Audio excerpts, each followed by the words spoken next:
Suportado ng National Task Force to End Local Communist Armed Conflict o NTF-ELCAC ang mga panukalang batas na magpaparusa sa terror grooming at radicalization sa bansa.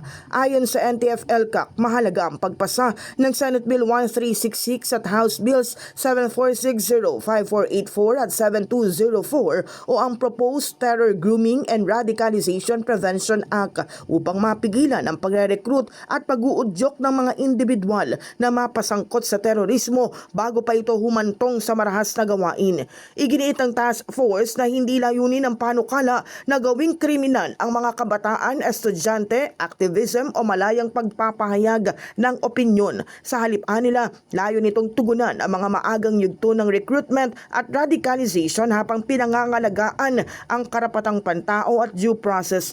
Kasunod ito ng pamamaril sa isang paaralan sa Tacloban City na ayon sa NTF-ELCAC ay nagsisilbing paalala sa kahalagahan ng mas matibay na child protection measures, mental health support at mga hakbang laban sa paglaganap ng karahasan sa mga kabataan.